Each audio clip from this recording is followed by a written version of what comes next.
The mountain dogs had retreated and reorganized their units. They were now ready to attack again. Takano was furious at them for not being able to bring R back to the clinic, even though they had her in their hands. She gave an order to capture her with all the mountain dogs' forces put together. Their vehicles were at the clinic, and they were all standing by. See what I'm talking about? You send all the people with the guns to the clinic that's going to be very empty. Like, it's a very good plan, but why the fuck would you not keep one of your adults with you? Takano wasn't the only one who was furious. Okanogi was as angry as her. That rookie policeman from 5 years ago had grown. He even made Okanogi yield. He couldn't accept that he was defeated, so he was bent on revenge. Dude, he could have punched you, he could have killed you. And yet for some reason they're avoiding violence in this chapter. The reason why the order to attack was held off was because the signal from the transmission device on Irie was momentarily interrupted. They interpreted it to mean that Irie had gone even farther down into the basement. The mountain dogs assumed the club members would go even further underground and try to escape by using some kind of secret passageway. That passageway couldn't be that long. They'd have to come up to the surface eventually. The mountain dogs were planning to catch them as soon as they surfaced. The villagers were too busy with finishing setup for the festival, so they had no idea what was going on. Look, this is a tiny village, okay? It is not that big. I don't understand how people would not notice something. By this time, the mountain dogs had shut down the telephone network. They were afraid the club members would call the police. The only way into town was being watched by the blockade unit, so the club members couldn't escape that way. R and her friends had to come up to the surface. They couldn't be thinking of staying underground until things settled down. Their lifeline, Tomitake, was in captivity.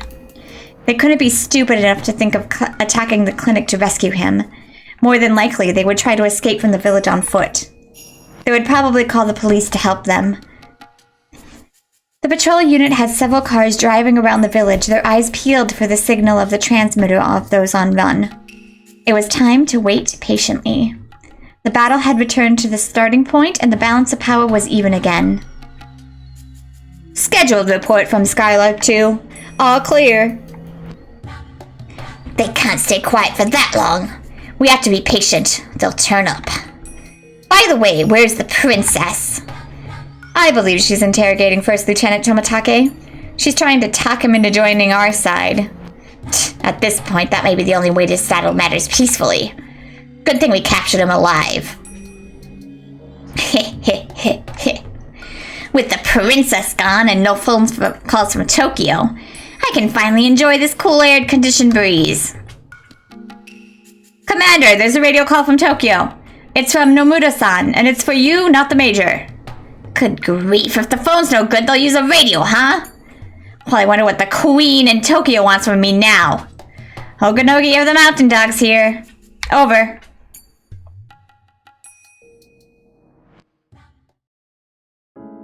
Tomitake was being held in a small meeting room. He was shoved under a desk. He was restrained so tightly that he couldn't even turn around. Takano was sitting in a chair next to the table, staring at a whiteboard. It outlined the research plan that was to be shut down. But Takano wasn't really reading it. She was just staring. Neither of them said a thing. Silence filled the meeting room. It's almost 11 a.m. What a long day. I was woken up so early, and it's not even noon yet. Tomitake didn't reply.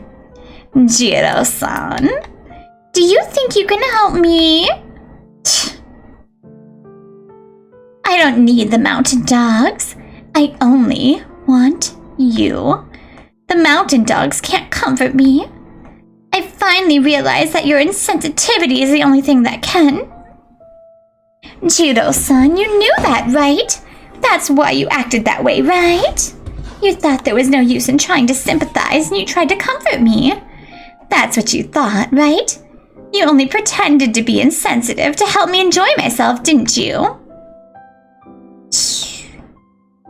I'm not speaking to you as Major Takano. I'm speaking to you as Mio Takano. You still won't talk to me? A hostage may only give his name, rank, and identification number. Takano hung her head. I don't have the key to those handcuffs. Sorry. That's fine. I didn't ask you to remove them. Would you like a cup of coffee? No thanks. I don't want you to have to help me to go to the bathroom in this position. It was hardly a conversation, but Takano was happy that Tomitake had finally replied. However, that wouldn't solve any of their problems. If you must kill me, I'm alright with that. I made my peace when I was caught. Yeah, I was planning on killing you tonight. I'm glad you're prepared for that. Good. Then my resolve won't go to waste. Hey, don't you want to live? If you promise to join me, you won't have to die. My superiors say there's no point to keeping you alive, but I'll work something out. Who are your superiors? I don't know. The person who contacts me calls herself Nomura, but I'm sure that's not her real name. I really don't know. But you must have talked to her before you decided to do this, right? I only talked to her a few times. When I think back, she probably just wanted to use me. They better not redeem Takano. I already hate this manga, not gonna lie. After the answer art, I hate it. But if they try to redeem Takano and don't kill her in a brutal way like she killed Rika like 6 times, But at the time, I thought she was the only person who could understand me. I understand. I knew there was a time you needed someone to help you. I wish I could have been there for you. Yeah, if you were there, that would have been nice. Nobody has died yet. But I'm going to kill them. You have your masterminds, but there are other masterminds in Tokyo who oppose them. Most of them want to hush up this issue. You may think it's too late to do anything about it, but you're wrong. There is still something you can do. You can make this whole thing disappear. And my grandfather's research on the syndrome would disappear too, won't it? Takano-san, what do you want to happen? Takano closed her eyes for a bit while she came up with an answer. Her grandfather's research had been insulted. She wanted those with higher positions of authority to take it seriously. Nomura could make that happen. When the final operation was enacted, the higher-ups of this country would have to read the article, and they would have to believe in what it's in. They will authorize the execution of the emergency manual. And yes, that would create an irreversible disaster. But at the same time, the disaster would prove that her grandfather's article had merit. Will you be satisfied with that? Sure, I'll be satisfied. That is the purpose of my life. I asked you before. You're going to disappear after this operation, aren't you? Mio Takano's purpose will be fulfilled and she will vanish from the face of the earth. You'll return to being Miyoko Tanashi. That's your real name, isn't it? How long had it been since she heard that name? Takano closed her eyes slightly. Yeah, that's right. Soon enough, I will return to being Miyoko Tanashi. Tanashi Miyoko lost her parents and was sent to an orphanage as a little girl.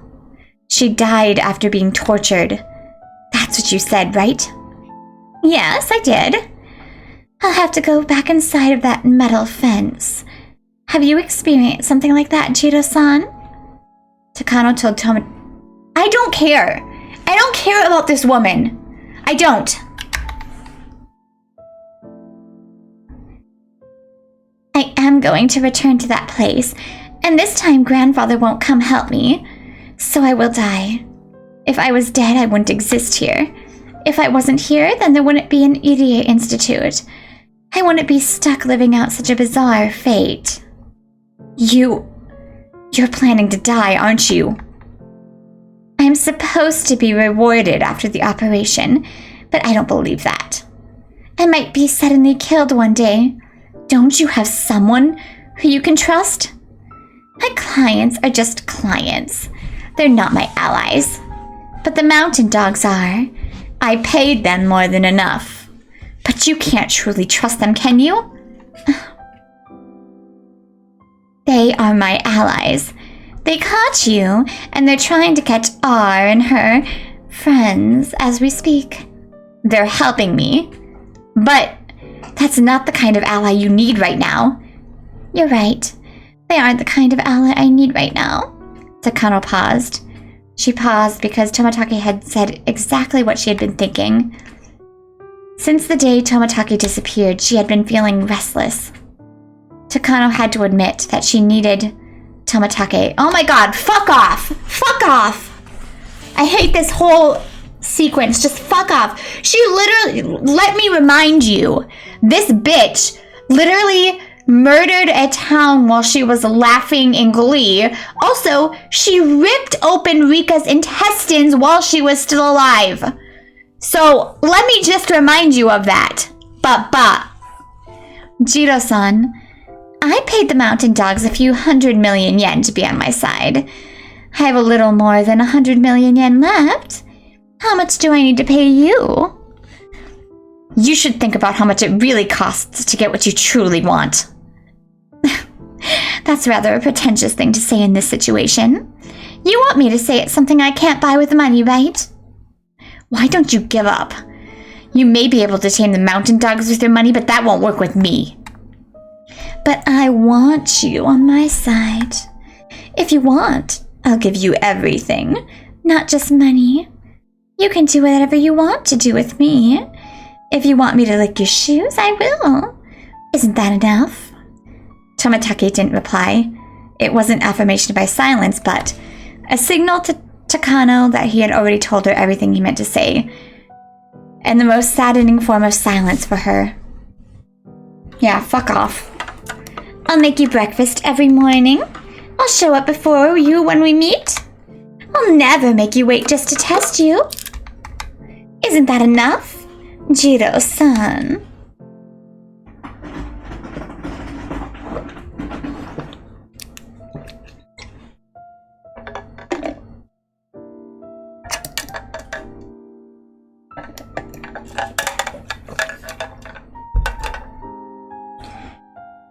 Tomatake didn't say a word. He couldn't see her face under the desk, but he could sense it. This wasn't the time to say anything to her. Remaining silent was the only thing he could do.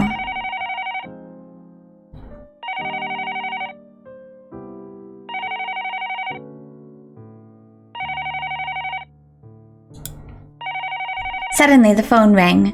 Takano sniffled once and picked it up. This is Takano! I see. Understood. I'll be right there. Takano stood up as she put down the phone. The mountain dogs found our... We found Irie's signal too. They must already know the roads are closed and are trying to escape the mountains on foot. It won't be easy to hunt them there, but we're actually at an advantage since there's nobody else around. See you, Jiro-san. I think this will be our final conversation. I wish I could have heard you say something at the end of it all. And still Tomatake stayed silent. Takano ran out of the room. She didn't look like she was hurrying back to work.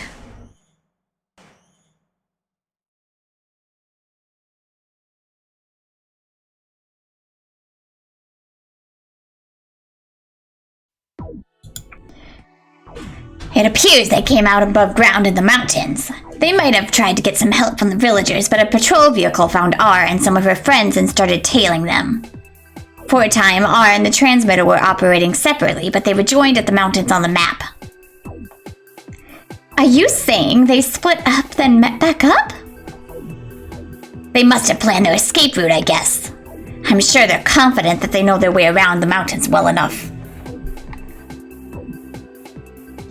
If there are too many trees or if the bushes are too high, our weapons won't work as well as they should. That's what the karate guy would think, at least. Okanogi was determined to catch them this time. He kept saying how he was simply caught off guard before.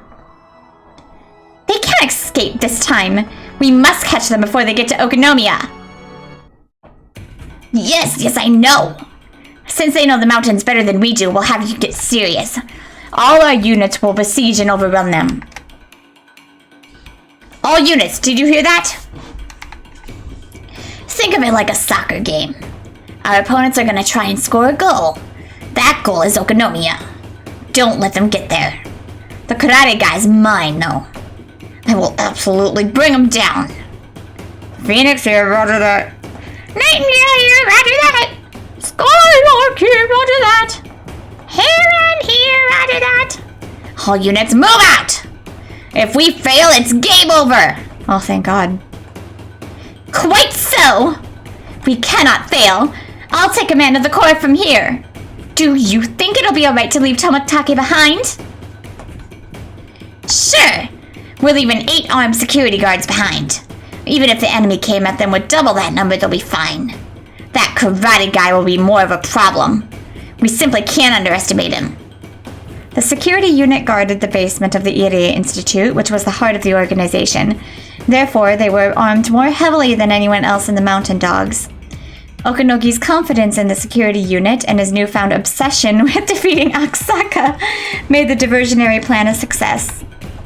But at the same time, that meant that the decoy members would have to deal with the full force of the Mountain Dogs. How many people does this unit have? The dogs' white vans ran through the village. While they couldn't fire shots outside, all members were carrying stun guns that fired electric needles. How do people not notice this? It's not a big village. I've been to towns like this. It's not big. With the flip of a switch that could change between merely stunning or killing their target, the perfect weapon for people like the Mountain Dogs. The vans separated into groups and headed for the mountains. They were planning to surround their enemies and then smoke them out. Commander, all units are standing by in position. Very well. Major, please give the order. This is Takano. Make sure you capture R alive.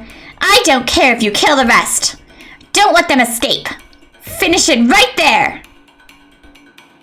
Nightingale, Skylark, Heron. Start hunting. Phoenix will be the goalkeeper and will be the reserve. Be ready for anything. This is Phoenix 7, roger that. Let's begin. The Mountain Dogs started marching, spreading out in a line with a few meters between them. This mountainside was a savage land where not even villagers would dare tread. There were some trails, but no paved roads for human beings. It required an enormous amount of diligence and patience to hunt on a mountain like this. All the dogs were very nervous. They were told that most of their enemies were children, but there were a few well-trained adults with them as well. No adults, because they're dumbasses. It's alright, I'm sure the children will all have superpowers. In addition, they were supposedly armed quite heavily, and they knew the layout of the terrain quite well. It was obviously going to be a tough battle. Okanogi, how many people do you usually need to search a mountain? It's hard to say, but I'm sure that more people we have, the better position we'll be in. But all the Mountain Dogs put together won't be even close to enough. But our enemies are just a small group of people. Don't you think we're at an advantage? Well, you know what people always say. It takes thrice the forces to break a defense. We have twice more than that on our side. Well, that theory works if we're talking about thousands of soldiers. It doesn't work in smaller scale battles. The US Armed Forces proved that in the Vietnam War. Then in this case, how great of a force do you think you need to search this mountain, Okanogi? Like, I thought this was like a small unit, not like a fucking army. Whatever works, I guess. I don't know what you mean by that. What would be an appropriate military force?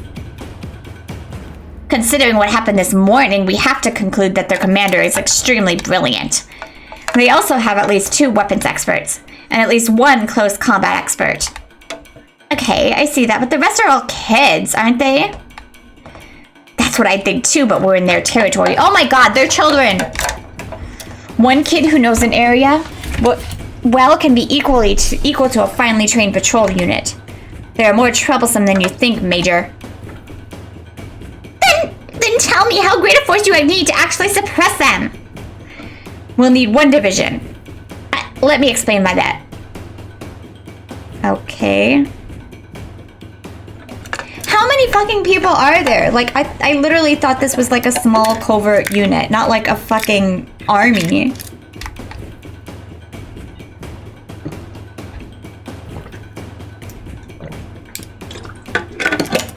Are you saying we need 30 times as many people? Of course, that alone isn't enough. We need to get in touch with the artillery base and request an advanced bombardment. Are you fucking kidding me? You're going to bomb children.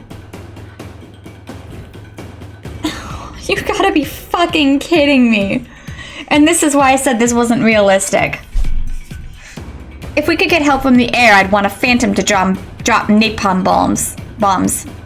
You've got to be kidding me. We don't have that much force at our disposal. Okay. What do you think would happen if we tried to chase him down with our current manpower? Well, it won't be easy, that's for sure. Okanoki laughed boldly. He said it wouldn't be easy, but he also seemed to be implying that he was the only one capable of doing it. Dude, you would be dead if this manga wasn't stupid. Although this is their territory, they just got there a little while ago. They don't have a base, and they didn't even have time to set up traps. I don't think they've had enough time to use their knowledge of the mountain to their advantage. Ugh. As Takano listened to Okanogi's explanation, she felt a little anxious. Oh yes, definitely be anxious when all the children are in the mountains and you're sending, like, sniper, machine gun, armed tag people. When she pretended to be friendly with Satoko a long time ago, she used to tell Takano all about her mountain. Takano remembered how Satoko told her about all kinds of traps she'd set up, but she couldn't recall which mountain Satoko was talking about. Scarlight to base, we've located some of the targets. We can't see R. We're still searching. We can use them as hostages. Capture them if R isn't there. Nightingale, did you hear that? Gather up the nearby units and block their escape route. Roger, roger. We'll back you up.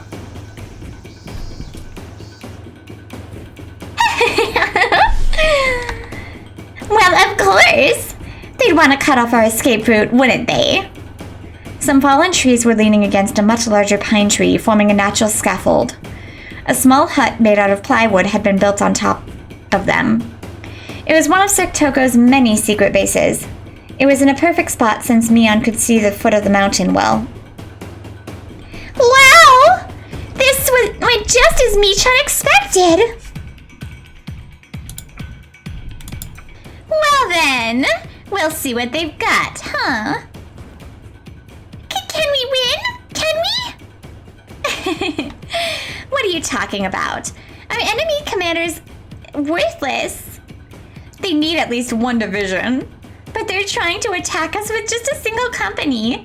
What are they thinking?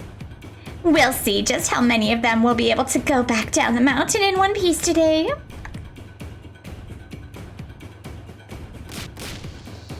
Damn it!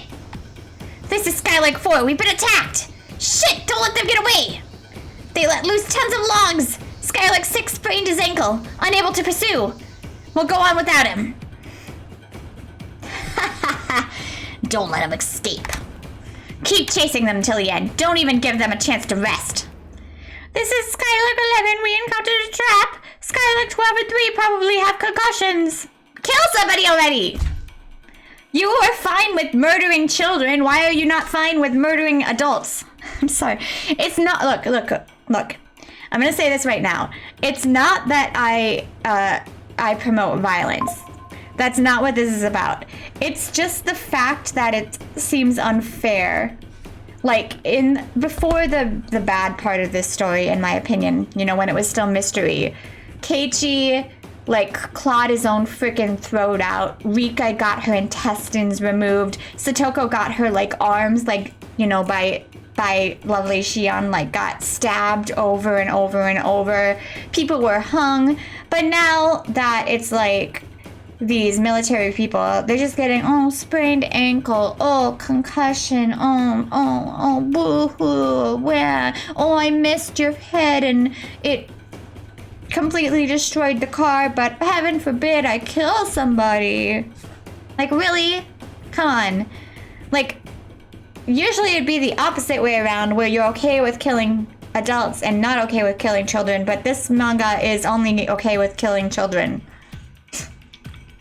Which sounds terrible. And wives. We would have been dead if we weren't lucky. This is Skylark 16! A trap got me! I'm tangled in steel wires, unable to escape! I can't cut them with my knife! Somebody bring a wire cutter! Chaotic radio transmissions came in one after another. Obviously, Okanogi had been wrong about the mountain dogs being in an advantageous position. Nightingale 10 to base! Those bastards disguised a pit trap with a well! 2 members fell in, unable to rescue them.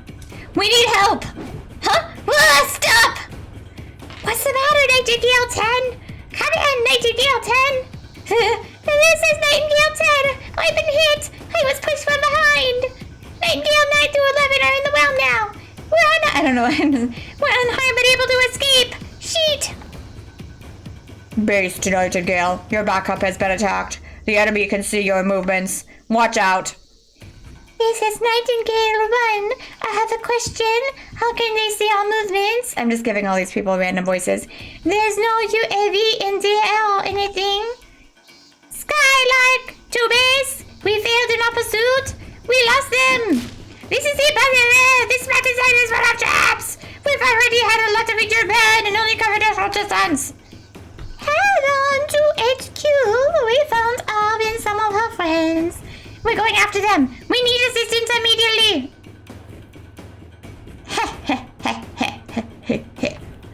They split up, huh?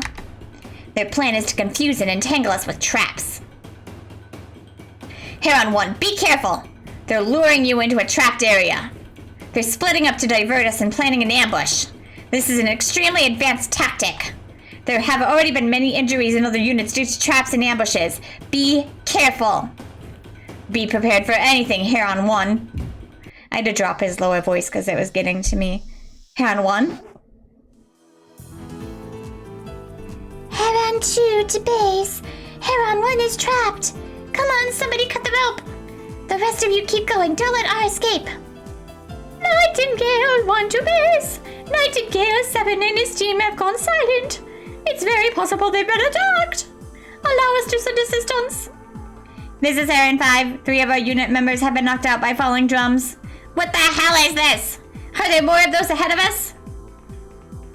This is Skylark 13. I was down. There's no one of them now. I'll chase him down. Damn it, I'm going to get you. Stop, Skylark 13. You can't take them down by yourself. They're just children. I'm sorry. Come out, wherever you are! Come on, this way! Damn kid! Wait right there! Oh.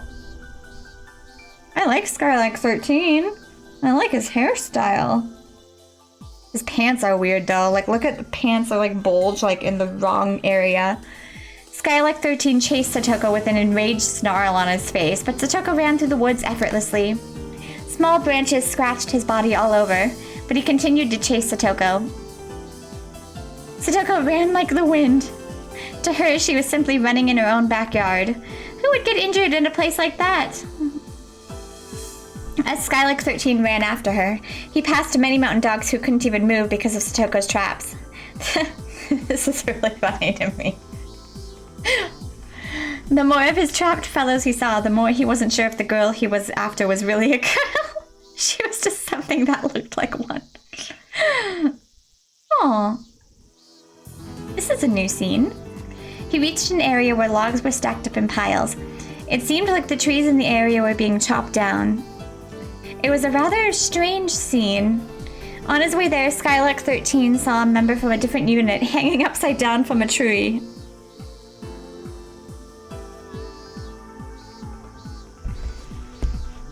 And he also saw feet sticking out of a pitfall. There was a member whose foot was tied to the root of a tree with a device that looked like a pair of handcuffs. He reached this area after seeing all of them. He suddenly started sweating all over his body. For Skylark 13 realized he had been lured into a trap. He had been caught in a snare. She had tricked him! This girl was standing in the middle of an open area, calmly balancing on a stump. She was simply looking at him. Shit, he thought. She's trying to lure me in. This is Skylark 13. I chased one of them to an open field. I'll catch her. I'll get her. This is Nightingale 7. I'm the one hanging behind you. That isn't a girl, that's a demon. If you chase her, you'll end up in hell. Base to Skylark 13. That's enough. Wait for assistance. Some nearby members are on their way.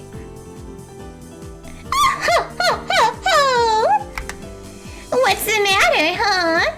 If you want to catch me, you need to step forward about 10 meters. It was only 10 meters. If he walked about 10 meters, he could catch that bratty little girl. How many steps did he have to take to walk 10 meters? He took 10 steps to walk 10 meters. That meant that there would be 10 more chances of stepping on a trap. But it was only 10 steps. He can catch her after just taking 10 steps. Well, if you really want to catch me, then why not take your first step? Come on. Shit! How was he going to take his first step? That area with weeds looked suspicious. But that bare ground looked suspicious too. What if he jumped onto a tree stump? No! That was what she wanted him to do. I love how she's like messing it. Cold sweat was dripping off Skylark 13's body. He only needed to take 10 steps. So why was he so nervous about taking the first one? Skylark 13, from what I can see, the tree stumps look okay. You can jump on them. Don't, Skylark 13! This is Nightingale 8, the one who tied to the tree root. The tree stumps might be traps. There are too many stumps there. That's just too suspicious. Can you hear me, Skylark 13? Don't go into any bushes. It's just don't move. Don't step on the weeds. The open ground is dangerous too. Shit! Then where should I step? Do you want me to fly? What on earth are you doing? I'm growing bored waiting for you. This is Nightingale 9, the one who's tied up. My head is being patted by one of the targets. She says that this is a trap field. Eh? Supposedly that girl's magnum opus is set up there. You should be extra careful. You've got to be kidding me. Did he say magnum opus? What does he mean by magnum opus? Then what about all the other traps? Weren't they her magnum opus? We mountain dogs are professionals. We're paid to engage in battle, and yet we haven't unleashed a single gun. Even though we were told it's okay to kill them and have killed them very violently in other chapters. Yet this little girl is playing us like fools. Can we not beat her? Can't we beat this brat? This must be a bluff. How is it possible for a trap to exist that's worse than what I've seen so far? They have weapons, do they not? Like, just whatever. This manga, the thing that bothers me about this manga is that there's so many plot holes, it's really hard to deal with. They even said on the way that they brought stun guns. They said that. Why are they not using them? If he's standing there and he doesn't want to move, why didn't you just shoot her? I don't get it. The inconsistencies. Should I start with my right foot? Or my non-existent gun? The girl suddenly lifted her hand and thrust it at me. Is she trying to tell me to stop? 5 steps. What? If you can take 5 steps without stepping on a trap, you win. I see. You're confident, aren't you? If I take 5 steps safely, what are you going to do? Oh, let's see.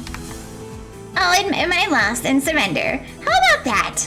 My brain is as sharp as ever today. I'll get you before you take your 5th step. Stupid fucking kid! Calm down, Skylark 13. Don't let her provoke you. She's a demon. Don't let her appearance fool you. She can read your mind. We can't defeat her. Phase to Skylark 13. Don't go any further. That's enough. Nightingale is almost there. Use your fucking gun. Not that I want Satoko to die, but I'm just saying. Just stay in position. But that would mean I'd lose. 5 steps. 5 steps, you say? Damn it! I'm in then. 5 steps, right? Just 5 steps, right? How many times do you need to repeat it? A man should only say things once unless he's whispering words of love. Damn you! Skylark 13! She's going to read your mind! Calm down. That's right. I'm Skylark 13! I'm cool-headed, just like Golgo. I don't know who that is. So I need to keep a level head and think. Right. She's already onto my thoughts. She can see how I'll think if I take 5 steps towards her. Huh? Whatever do you mean by that? This is what it means. I won't go forward, I'll take 5 steps backwards! I did it! I did it! I was certain it was a trick. If I take 5 steps, I win. She didn't say I had to move forward.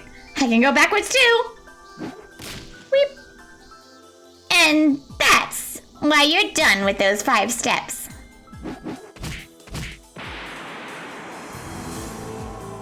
What? That guy is so dead. Skylark 13 down! That fool! He let her mess with him. Satoko's remarkable performance wasn't just her own effort alone. Mion had mastered the geography and the enemy's formations while instructing Satoko. Satoko marked all her traps on the map. When that map and Mion's ability to command combined, the club was simply unbeatable. Rika and Hanyu, who knew about the mountain almost as well as Satoko, relayed orders from Mion to Keiichi or Reina. Then they prepared for the ambush.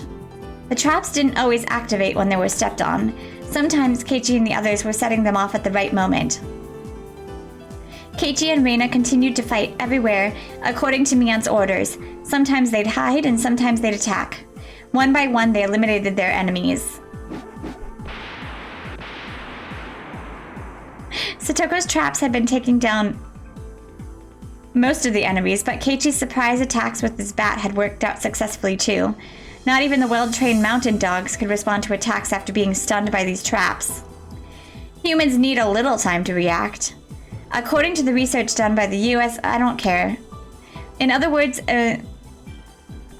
shortening those 15 seconds is one goal of their training, but no matter how much they train, it will never become 0. Their radio communications had made things worse for them. The more they heard about damage done to other units, the more worried they got. That slowed them down and made them think less strategically. At that point, as far as Mion was concerned, the mountain dogs were no longer a force to be reckoned with. Me! I love how in the other chapters murdered the kids with guns. But now conveniently they don't have guns. Keiichi was successful! He bundled them all up nicely together. Yeepaw! Oh, ow! Satoko did it too! She finished off all of them! Got it! Looks like we've got 5 more points with this one, huh? Okay, my lovelies. What are you going to do now? About 30% of your southern army has dropped out. At least 1 or 2 men have to respond to calls from injured soldiers. And what that means is they have hardly anyone left. Any decent commander would order a retreat around now. This is Skylark 1. We have too many injured men in our unit. We don't have anyone to continue the pursuit. We have no other choice but to give up. Skylark 1, we might have been badly damaged, but we're definitely narrowing the enemy's range of action. You may not withdraw. Maintain the front with what you've got. Shit! Skylark 1 to all units. The commander is basically telling us to die. They're not gonna kill you. You're human. You're not children. I feel like this is the only manga in existence where I would say you're not gonna die because you're not children.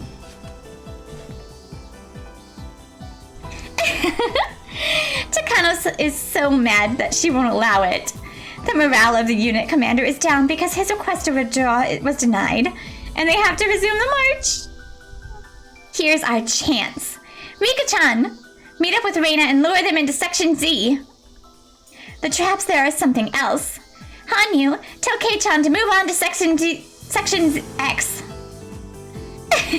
What a fun game! Oh, Mion's in perfect form!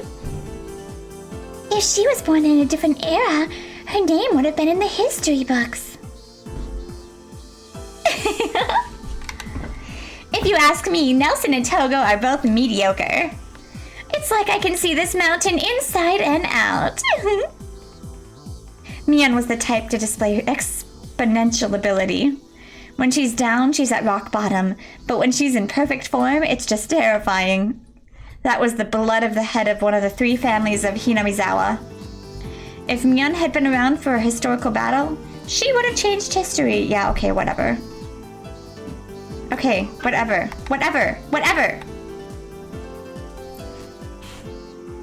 And even with all that, the battle in the mountains was simply a diversion. Just as Mion had expected, everything had collapsed into chaos. If the mountain dogs could think calmly, they would have realized that they hadn't seen any adults. But they didn't notice, confused as they were by all the attacks they were suffering. Of course, that too was part of Mion's plan. The scale of the diversion would hide the fact that there was a rescue unit going to get Tomitake. Therefore, the more chaotic the battle grew on the mountain, the better it was for the rescue unit. That was why she chose such an ostentatious method of fighting. But at the same time, that was exactly the kind of fight Mion preferred. She didn't intend to let it just be a diversion. She was planning to destroy the dog's main force on these mountains. Yet most frightening of all was their home advantage. It wasn't exaggerating to say the theory that defenders have thrice the advantage over assailants is heavily due to the advantage of location. In that case, how was the rescue unit doing? Were they at a disadvantage because they were on the offense?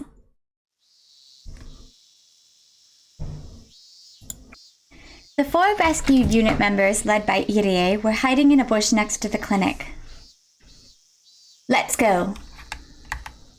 The security camera on this side of the clinic is broken, so it's safe. You want to attack from this side? Are you sure? Our enemy is completely dependent on the security system, so it should be alright. Okay, let's go then. Should we head along the wall to the back of the director's office? Yes. I didn't close the window when I left, so it should still be open. When you go in through the window, there's a back door and a security camera, as well as the security room for the first floor. There should be 2 guards in there as well. The entrance to the basement is being observed by a security camera, so they'll find us right away. Okay, then we have to take those 2 guards down on the first floor, right? I love that my favorite characters, Shion and Aksaka, are together. It's a basic rule to secure an escape route. We'll go in through the office and then to the security room on the first floor. They moved forward, walking against the wall so they remained in the blind spot of the security cameras. They soon reached the window of the director's office. If any village kids saw them, they'd assume they were playing around, pretending to be spies. Irie was glad the clinic was closed on Sundays. Irie peeked into the room. It was exactly the same how he left it. The window was open, too. The 4 of them snuck into the room through that window.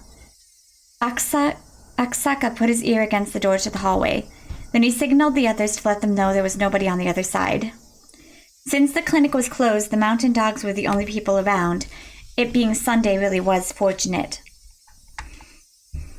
It was very quiet in the clinic. The chorus of the cicadas was the only thing that could be heard. There was a clock on the director's desk. It was almost 11:30 a.m. Shion was surprised to find herself getting hungry, given all that was going on. Kasai and Aksaka checked over their weapons. Irie brought out a book of blueprints from a locked bookcase. The title said, Construction Plan for the Irie Clinic. This is the director's office. What a lovely ashtray. This is the security room for the first floor. It's right next to the office. These red marks are the security cameras. The security room on the first floor shouldn't be a problem at all. The basement will be a lot more difficult. This is the underground research section. This is the entrance to it here. It appears as a stairwell to the second floor on the blueprint we gave to the regular workers, but there's actually an entrance to the basement hidden there. And this is the staircase to the basement. That's quite the basement. It's actually bigger than the section above ground. That proves the basement contains the real identity of this clinic. And this is the door that requires Coach's secret security access card to open, huh?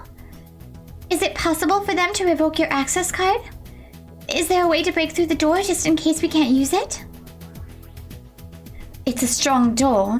When destroying all the evidence, we're supposed to shut the door and pump water into the place. So it's an airproof door, huh?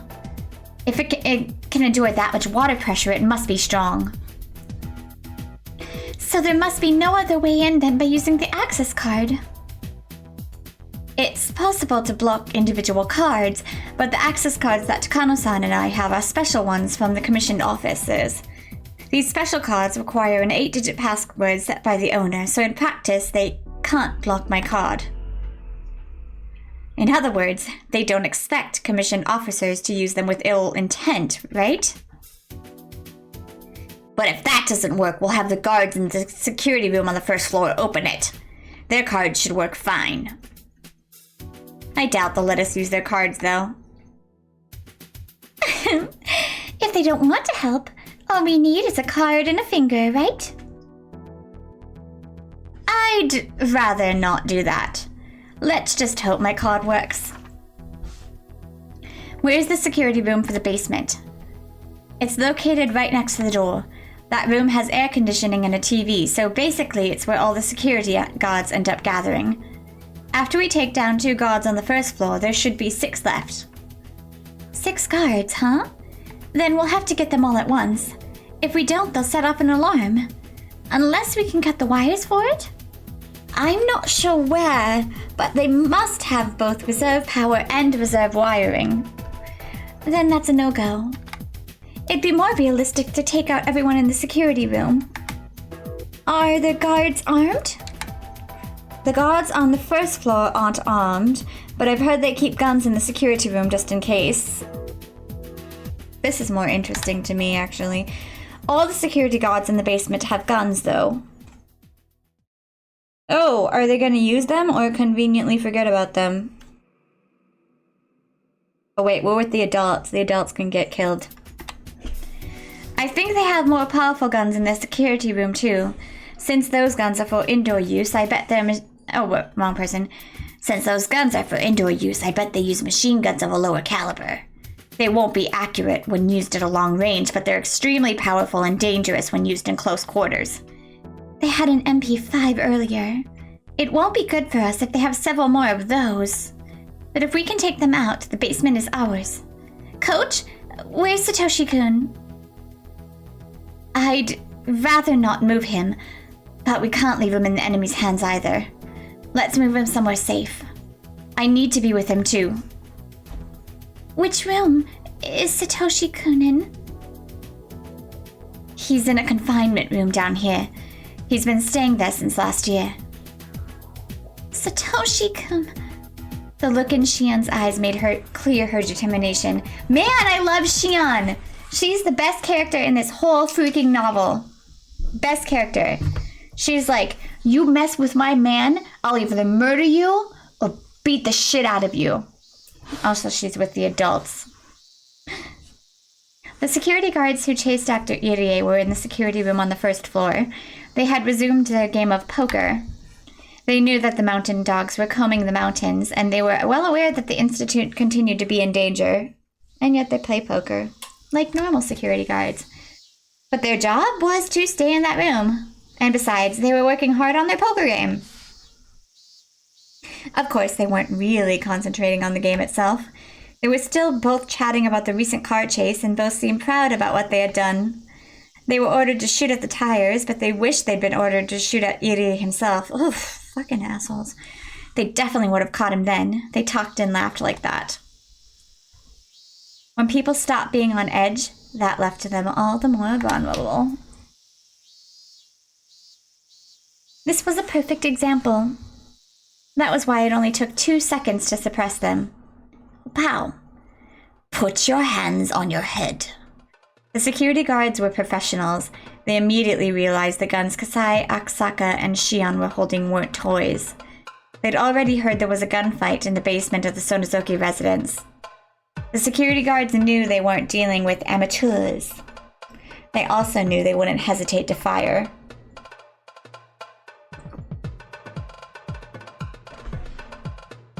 That was why they surrendered so quickly. They had handcuffs on them already, so it was easy for Kasai and the others to restrain them. The security guards had never thought they would be wearing the cuff themselves. They had especially never dreamed of being locked up in a toilet. Their hands were cuffed to pipes behind them as they sat on the toilet seats. Their mouths were stuffed with hand towels, then covered with duct tape. Shion, clearly amused, remarked on how she always wanted to do this to someone. Kasai couldn't help but laugh. So far, so good. The real challenge is the basement. They'll see us on the security camera. Is the camera black and white? And is the screen divided into 4 sections? I think so. It's one of those typical screens for a security camera. That means its resolution isn't that great, huh? In that case, I have an idea. Shion, maybe they've already suffered enough. The mountain dogs weren't only locked in the bathroom, but they had to go through extra humiliation. Radio calls continued to come in from the mountain dogs who were fighting up in the mountains. The security guards... Okay, I'm just going to point this out. You guys call yourself the mountain dogs, and you suck on a mountain. Just saying. The security guards listened to them intently over the speakers. From what they could hear, it was obvious the mountain dogs weren't doing well at all. They kept falling into traps, suffering heavy losses, all of which they had never expected. It was clear that those mountain dogs were trapped, but they even started to think that they were being lured into something bigger than a simple military maneuver. The mountain dogs had made a mistake. They assumed the club members went to the mountains to escape from Hinamizawa. But they were wrong. They were simply being lured into their enemy's carefully prepared territory. The panicked voices of the mountain dogs, Takano's yelling, and Okanogi's reprimands could be heard through the speaker. It certainly sounded like a war zone. Phoenix 1 to Phoenix! Break time is over, we're moving in. We'll take over Heron's positions. We've already suffered critical casualties on our side, but the enemy has steadily retreated and we almost have them surrounded. We're almost there. We'll use Phoenix to overpower them. The Major will take command. I'm going in too. We'll finish them off. Hey, the commander is going as well. Phoenix is going in too. It's an all-out attack. I can't believe this.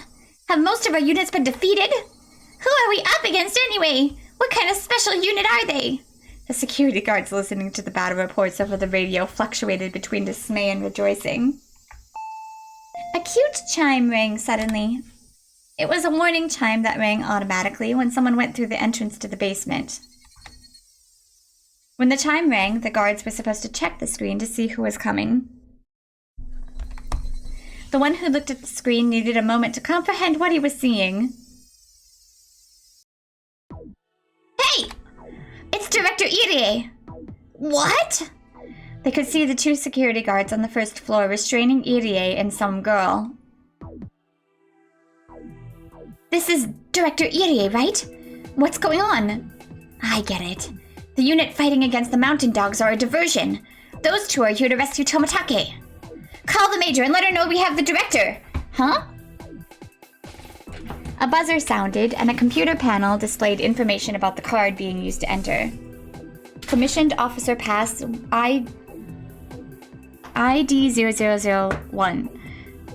Lieutenant Colonel Kyosuke Irie. Password? Don't ask me my password, bitch. Match. Fingerprint confirmation? Why is this going so slow? Match. Huh? How strange. The security guards brought Irie down. That made sense. But why were they using the director's security access card? They were even using his fingerprint. Why were they having him do that? Wouldn't it be quicker for the guards to do that themselves? Ah! One of the guards figured it out, but it was too late. The door to the basement was open and the 4 newcomers forced their way inside. They ran through the security camera screen and were headed straight for the security room. They had them. Oh, that was actually gunfiring. As soon as the door opened, the security guards started firing. Akasaka realized that if it had taken him a second longer to pull back, he would have been riddled with hundreds of bullets. One of the guards pushed the desks onto its side. The paper cups on the desk fell to the floor, spilling coffee everywhere. No, the coffee! They used the desk as a barricade. The other 2 guards started to shoot at random. As long as the guards were shooting at the rescue unit, they couldn't counterattack. One of the guards activated the emergency alarm, and another picked up the submachine gun off the wall. The other one picked up a gas mask. It was impressive that they got their act together so quickly. A situation like this would result in a fierce gun battle, meaning that it would take quite a while for the rescue team to suppress the guards. The emergency alarm sounding in the basement reminded them that their surprise attack had failed. Shit! We couldn't do it! But they're stuck in that room! While they're there, we can rescue Satoshi-kun and Tomitake-san. The mountain dogs outside would definitely hear the alarm. If they took too long, the enemy would come to block their escape route. Then they'd be trapped inside. Right. I think there was something about dealing with intruders in the security system.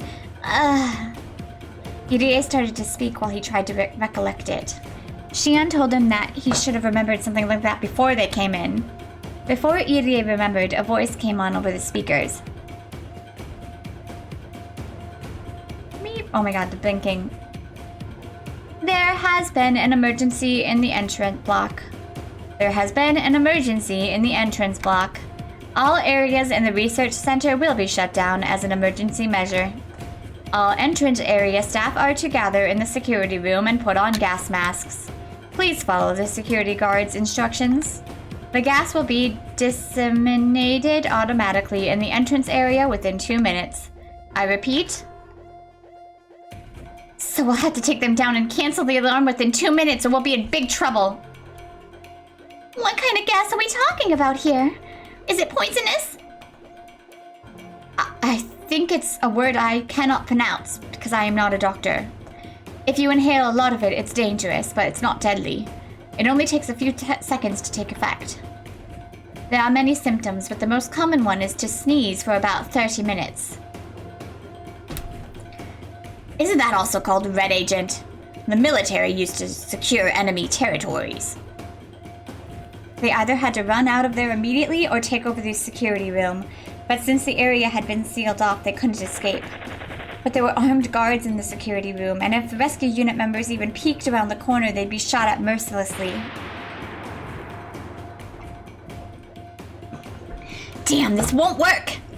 We can't aim and shoot in this situation! The basics of indoor combat. Grenades, huh? Shit, we don't have any! If we rush in, we'll be shot at. What can we do? Satoshi-kun is finally within my reach. Damn it! Shion pressed her forehead against her gun, gritting her teeth in frustration. As Kasai analyzed the situation, he stood up and spoke. Everyone, let me handle this.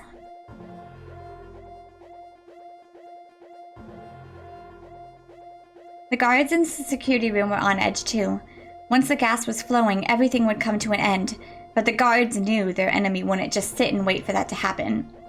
They'd come rushing in, regardless of the counterattack they'd face. Although the guards would still have the upper hand, it'd be a point-blank gunfight. They wouldn't come out of it unscathed. Therefore, as the deadline approached, their tension increased. The guards never even considered that the door they opened would be shut again. They fired at the door, leaving many small holes in it. After that, it all went quiet. What were they thinking? There was nowhere to hide. The gas was about to be released. Why did they just close the door? For what reason did they do that? That was when a loud explosion punched a hole in the door the size of a fist. Not only the door, but the wall in the security room had a similar hole. Is it a magnum? No, that's a slug! A calm voice echoed from the other side of the door. Correct.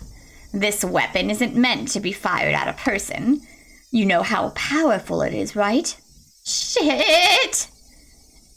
The power of a slug bullet is limited to extremely close-range battles, but it is also incredibly powerful. After all, it's fired from a shotgun, but it doesn't scatter. A shotgun is meant to fire scatter shots, but it can be used to fire only one huge, incredibly powerful bullet. That's the slug. It's usually used for hunting. It's used to shoot animals, not humans. If it was to be used on a human, their arms and legs would be shattered and nothing would be left of the head.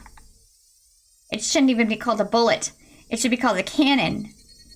It would easily pierce through the door, the desk they were using as a barricade, and any guards hiding behind the desk before slamming into the wall. The guards understood very well just how powerful it was. The kind of guns they had shot out many small bullets. Therefore, they didn't work as well through a door. But their enemies didn't care about the door at all. Their weapon could easily pierce through anything. Hiding behind a desk didn't mean anything. You understand how powerful my weapon is, correct? If you don't want to die, please turn the alarm off. Calm down. The gas will be released any minute. We have to hang in there for just a few more seconds. Don't you realize your guts will be scattered all over the floor before that happens? Kasai's voice was extremely intimidating. Only one who truly understood the power of that shotgun could talk that way. We don't have time. I'll give you 5 seconds. If that alarm isn't turned off in 5 seconds, well, be prepared for that. Hey, what do we do? There's about 60 seconds left before the gas is released. Calm down. He's nervous too. Don't let him take control of the situation. That was when a deep voice rang out, reverberating through the pit of their stomachs. Hey, I've been nice up until now, but didn't you hear what I just said? It must have been coming from the same person, but it had changed so much so quickly. I, Tatsuyoshi Kasai, am giving you the chance to live. Aren't you a bit grateful for that, you pieces of shit?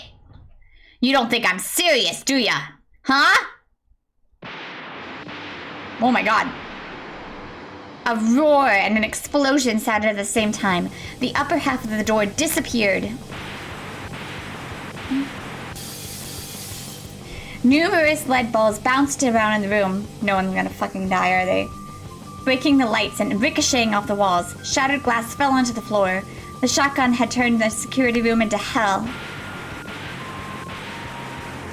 The hurricane of lead balls blew violently through the room as it shattered, scattered, and destroyed everything. It destroyed everything. Why are they so against violence in this chapter? I don't get it. This is a very violent novel. They prayed the lead balls wouldn't hit them and endured the falling glass. Before they had a chance, what is with the non-violence? It's not even like main characters, it's like NPCs. He stepped on the one guard's head and yelled at the others. All right, who wants to be minced first, huh? Is it you? What happened to that attitude just now, huh? No, I give up. Don't shoot. Don't waste my time, you shithead. Do you want to die?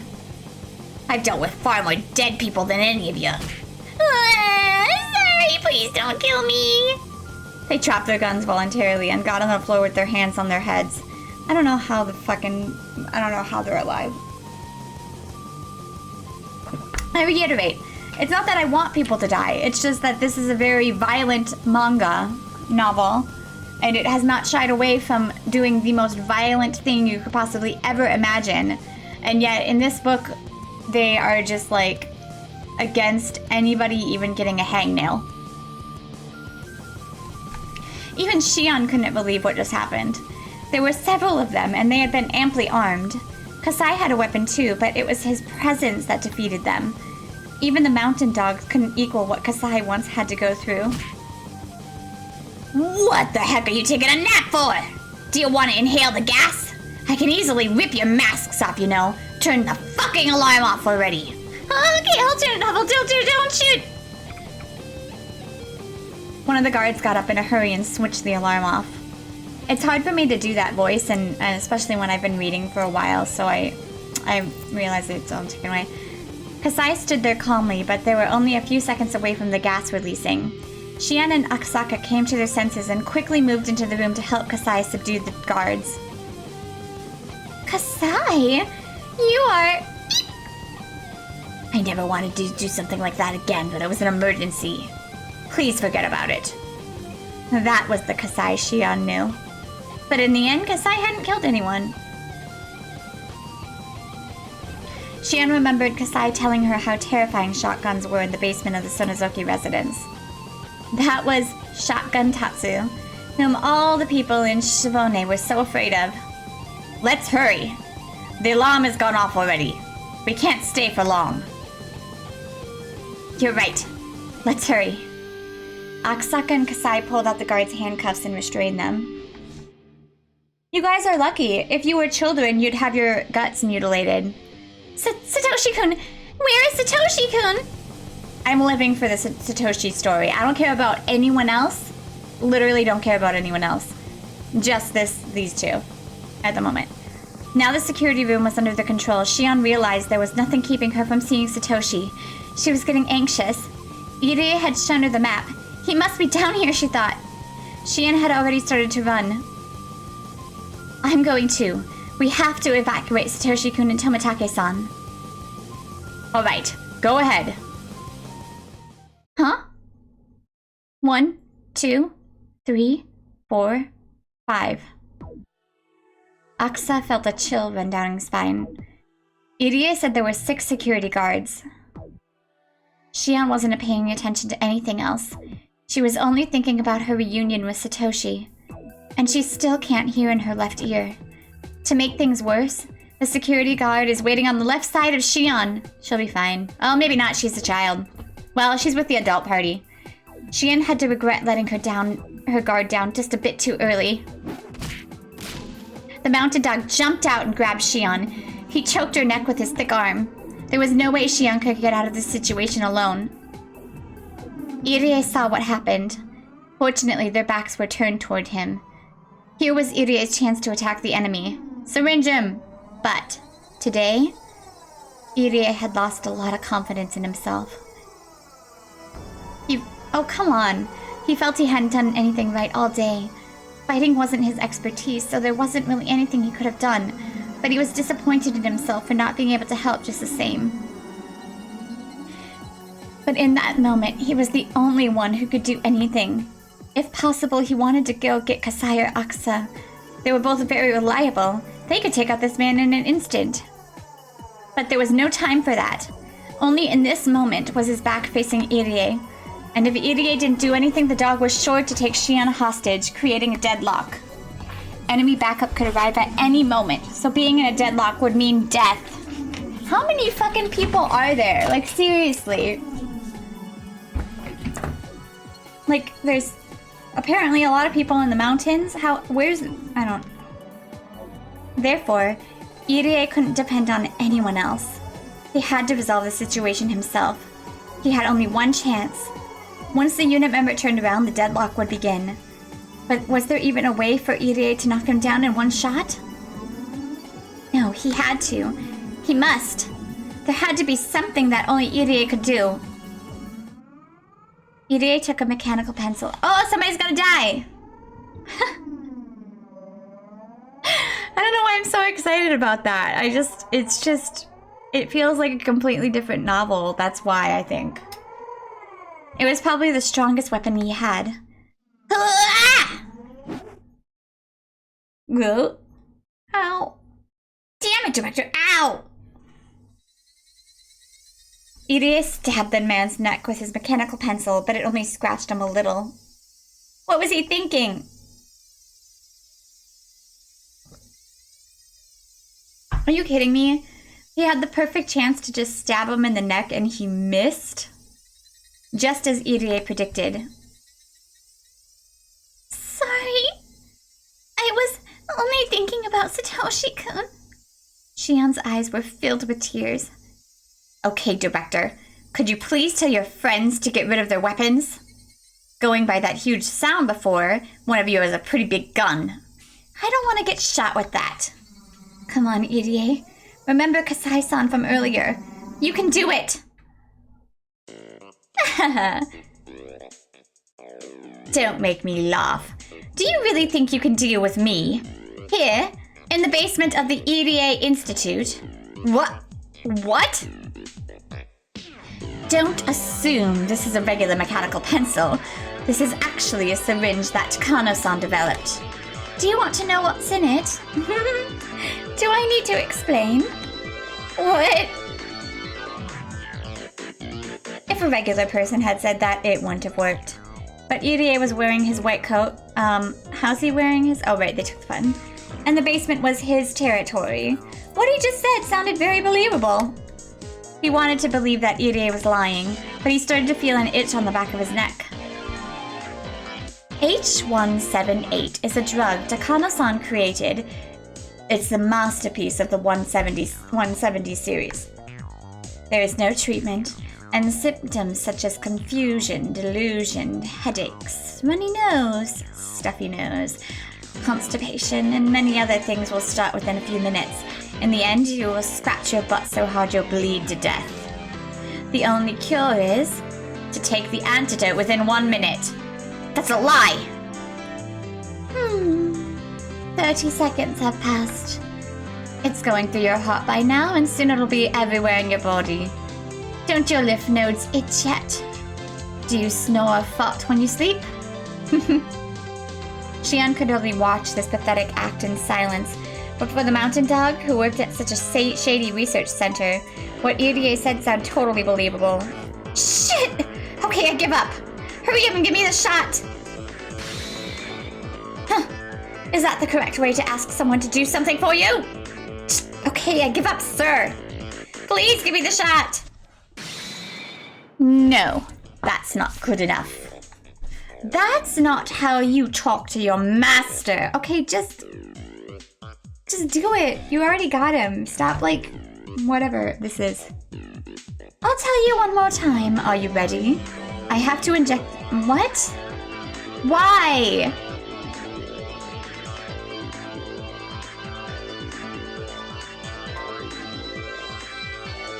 I am not reading this. It's so stupid.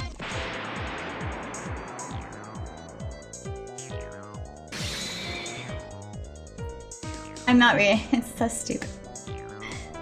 Put your butt in the air and shake it. No wonder this novel feels different.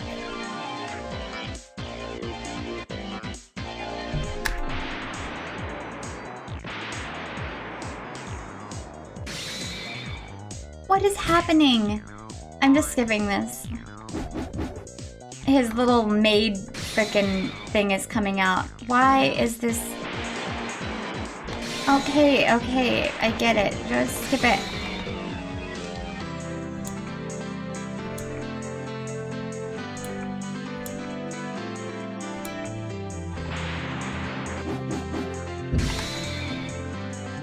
What is happening?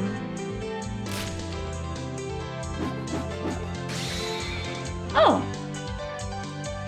What the fuck?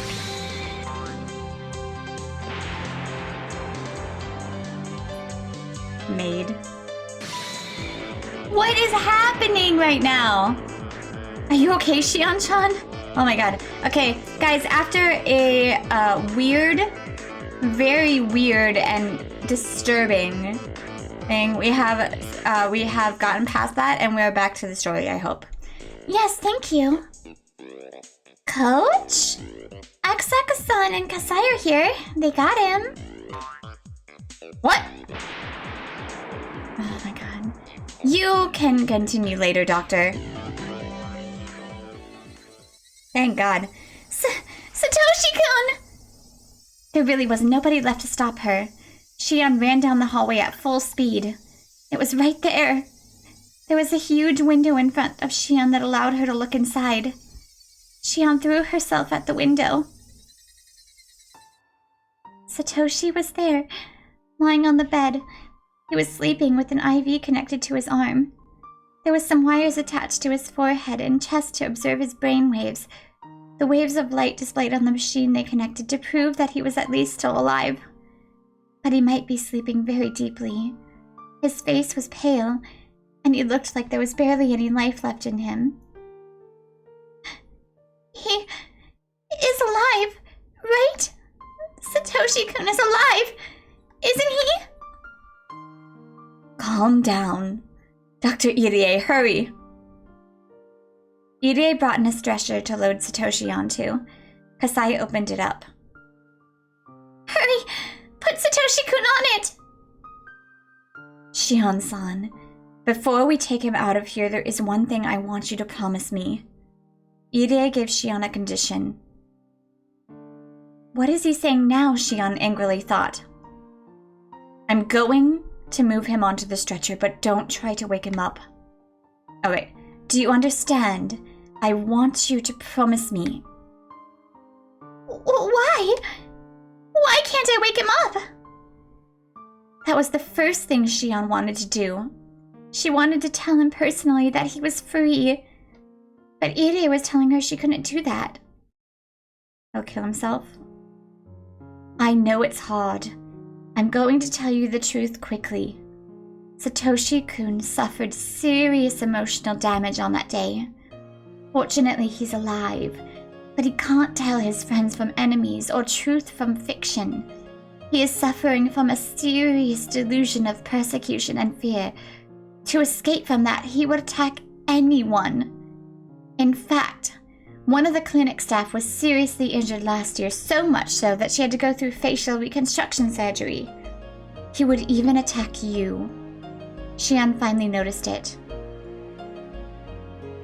While Satoshi was covered in a blanket on the bed, there were 2 belts over that blanket, holding him down on the bed, and that he also had leather straps around his arms. He was restrained to the bed. The belts had some marks on them.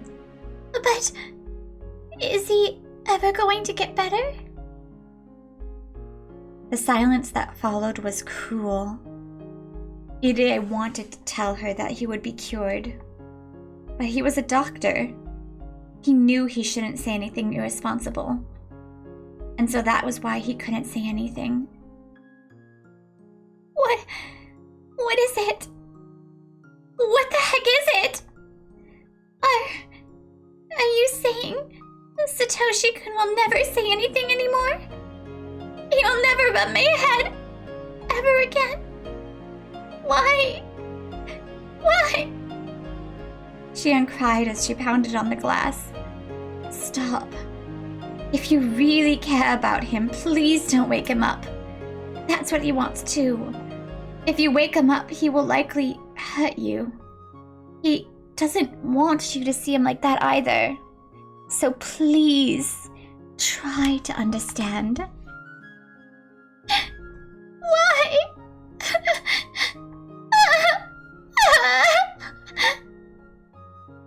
Shion slid down the window and hit the floor, crying uncontrollably. She scratched at the floor. The sad reunion in her anger made her claw at the tiles. If Satoshi's smile was there under the floor, Shion would scratch until all of her nails were gone. But Satoshi wasn't under the floor, he was right there. He was sleeping on the bed, and he wasn't supposed to be woken up. But there is some good news too. It was a very small change, but his brainwaves have improved just a little in the past year. Human bodies are strong. That can be said about the brains too. There have been cases of people who receive fatal injuries to the brain yet recover completely. Satoshi-kun is trying very hard to come back. He's continuing to fight. I won't give up either. I'm doing my best to bring Satoshi-kun back to our side.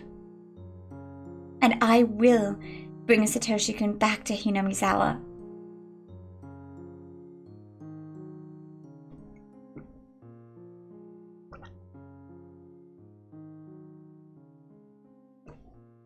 I still would have loved if he had just like pieced out and like gone to Tokyo. The brain is what moves people. But the brain is only a part of the body. If something happens to the brain, the person will end up changing. That change hurts the person himself as well as those around him. And hurting others hurts that person even more. Yurie recalled his parents. The abnormal change in his father. His mother was not able to understand that it was caused by a brain disorder. That was enough. That was sad enough. That was the reason why Yurie became a neurologist. Right now, there was a young boy before him, and a young girl. Before him was a fragment of sadness from that day. A fragment of that day's regret. After his father's death, Yurie learned that he was misunderstood and that it was due to a brain disorder. But it was all too late by then. He regretted not getting into the study of brains 5 years earlier, but it was too late. But now he had studied and experienced so much.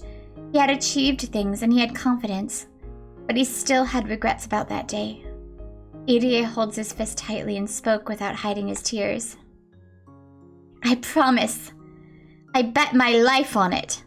I will bring Satoshi-kun back to Hinamizawa. I promise you. Satoshi-kun is trying to come back. If we reach out to each other, it will happen. Shion-san, please trust me and wait. I promise you. I will bring him back to Hinamizawa. Yurie vowed this from the bottom of his heart, and he realized something. Yurie realized that everything he'd done was in preparation for this day. The two people in front of him weren't his parents, but he was going to rid himself of his regrets and devote himself to that promise. Really? Are you sure? Is Satoshi-kun coming back? Really? Yes, he is. I bet my life on it. He is coming back to Hinamizawa. So Shion-san, please wait until that day, and we'll welcome him back together. Do you think you can wait until that day comes? Can you keep this a secret from Satoko-chan? Yes. If Satoshi-kun is coming back, I'll do anything. I'll endure anything. Please look over there. There was something in the corner of that dark room. It was the giant teddy bear that Satoshi had bought that day. He worked so hard and saved a lot of money to buy that for Satoko-chan's birthday. Can you imagine Satoshi-kun leaving without giving it to Satoko-chan? No, you can't, can you? Satoshi-kun will come back to you and Satoko-chan with that teddy bear. Please, just wait until that day comes. Can I come visit him, though? Of course. Can I sit next to him and read a book to him? And... Absolutely. I'm sure he'd like that too. Shion started to cry again. Akusaka came in with Tomatake, but he couldn't say anything to her. I was wondering about Tomatake. I'm glad you're safe. Once you call the bloodhounds, everything will be okay. Well, it won't be that easy. That gunfight earlier destroyed the radio equipment in the security room. The mountain dogs must have cut all communications leading out of the village, so the only way to get in touch with Tokyo would be to leave. If that's the case, we'll have to break through in a car. Mion-san and the others are doing a great job gaining some time for us, but they will be cornered eventually. We have to take Tomatake-san out of the village so we can call the bloodhounds. We have a problem. If they've already cut the phone lines, they must have closed the road to town, too. They're already supposed to carry one high-explosive anti-tank weapon in case a vehicle tries to break through. What the fuck? They have all this, like, super high military equipment, and yet they're not using any of it. I mean, I guess they did shoot earlier, but like it amounted to like nothing. In RPG, they aren't expecting a tank, so I guess they'll be using high explosives. Even if they don't hit us directly, that might flip the car. And they're not easy to deal with. But unless we use the highway, it would take too much time. We can't take any detours. They're all doing great, but I don't think they'll last until sunset. We have to hurry. We don't have any time to waste, huh? We've got to take Mr. Toмотaki to Okonomiya immediately. Coach, head to a safe place with Satoshi-kun. Let's get out of here quickly. It's only a matter of time before they show up. Shion's eyes were swollen from crying, but she'd calmed down. Satoshi's safety depended on their victory. They had to win for his sake, too.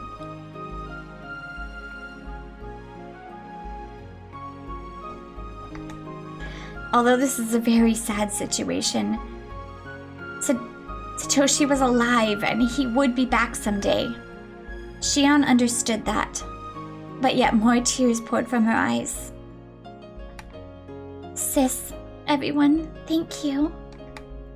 We've succeeded over here.